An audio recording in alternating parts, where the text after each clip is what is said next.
Gore groups one more time. Welcome in this season as we're talking through the season of lights. We have already covered we have been invited actually to somebody's Christmas party, and it was just this wonderful. It was in a beautiful place, and we just really enjoyed the time. That's the season that we're in right now, and we're just focusing in. And so for the first 2 weeks, we have focused on what our hope and what our peace looks like in our life. And today, in our Sunday service, we covered joy. Because somebody walked up after the service to me and was like, Pastor, it brought joy to me, just hearing that message on joy today. Sometimes we need that. We just need to be reminded that we ought to walk around joyful. That is the power of God, is our joy. We're walking out and with a big smile and with this countenance just beaming and radiant with what God has done in our life, because we have all reason to be thankful, because God is awesome. Man, we have the most awesome God, and we have all reason to be joyful about it. And I want to encourage you today, and maybe just go over the sermon content a little bit and talk about what I talked about today in the sermon. Maybe focus in on those two aspects, because I really felt like that the Lord gave me this picture. There were so many scriptures about joy, and I read so many through, and instead of just getting stuck with individual scripture, the Lord kind of showed me this concept about there's really two categories into which they all fall. It's the joy as a result, as an outcome of encountering God. And there is joy that comes as an outcome when we're looking into the future and we know what is awaiting us there. And just that is bringing us so much joy in our life. And I had this picture when God gave me that, when all of a sudden my lights came on, and I was like, wow, yeah, we kind of live in between that, the Lord's touch and the future that we have with the Lord. Our life is in between those two. So maybe talk a little bit about what reason do you have? What has the Lord done in your life? Just the way that He has touched your life, He has healed you. If He has given you something, what is there that you should be absolutely joyful about? And then how often, and that's always the question, how much do we live in an awareness that the future glory is still out there and it's still to come for us, and that we're going to spend eternity with the Lord? I was preparing this message, and I was just driving to church this morning, and just on the drive into town here, I was just looking to the sky, and I thought in that moment about that anticipation, about that joy when we're going to meet the Lord one day.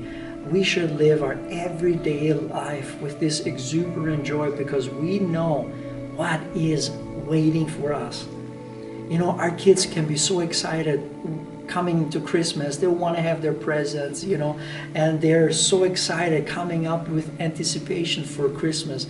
How much more should we live as Christians with that anticipation to have this greatest gift? We've had it in our life, and we're going to see it face to face one day.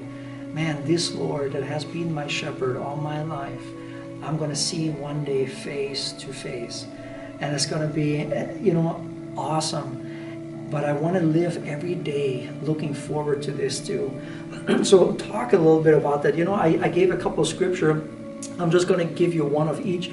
The one or looking back, maybe talk about Luke chapter 10, verse 17, where the 70 disciples, they return and they give report about what they encountered, how effective the name of the Lord was in as they were doing ministry, personal ministry, casting out demons, as they were laying hands on the sick and they were healed. Just that effect and that encounter. Read that scripture, and then also read the last one that I read in 1 Peter 1, 3-9, where it talks about the future glory that awaits us.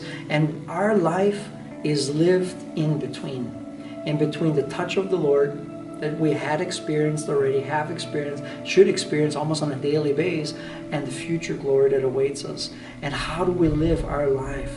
And if sometimes if we'll just look at the troubles of the world, we can lose their perspective. And I think it might be a good way to just get our perspective set back on the focus where it ought to be. And then I also want to just shoot ahead. The fourth Advent is about love. So as you meet and take the week of Christmas Eve off, we're going to have a Christmas Eve service here. Bring friends, bring family. Let's just celebrate it together. But there's not going to be core groups during this week. So talk also about the concept of love that we have. You know, when I looked into it, the first scripture that came to my mind was, again, because of the circumstances in which we live, I remember the love of many in the last days will grow cold. And so I was reading Matthew chapter 24, verse 12.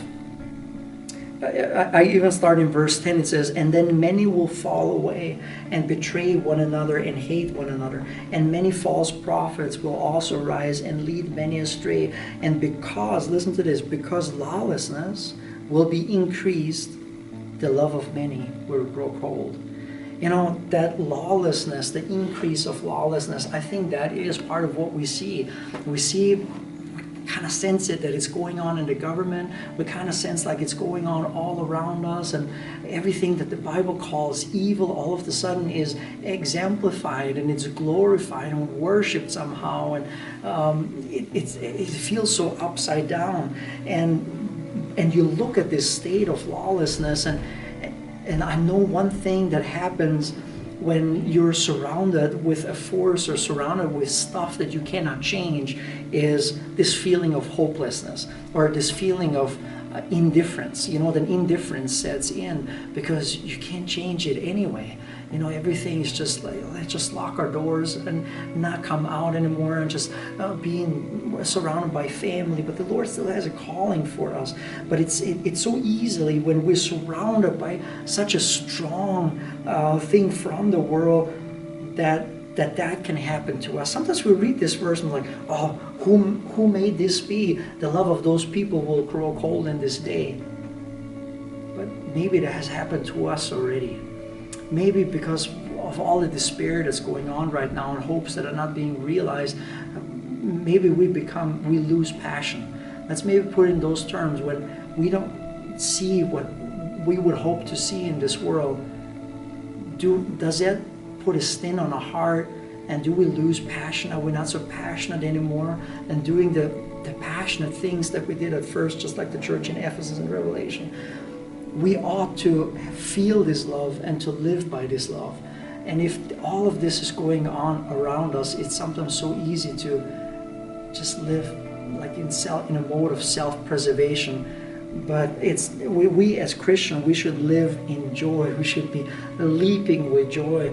And that love, you know, those two things really are, I'm glad I get to lump some of them together here, because they really are connected. If we have joy, we have love. If we love people, we have joy. They really are connected. It's part of the fruit of the Spirit. It's just coming out of us because we're driven by the Lord and filled with the Spirit of God. But you know, so we know that in the last days the love of many will grow cold. In 1 John 4:8,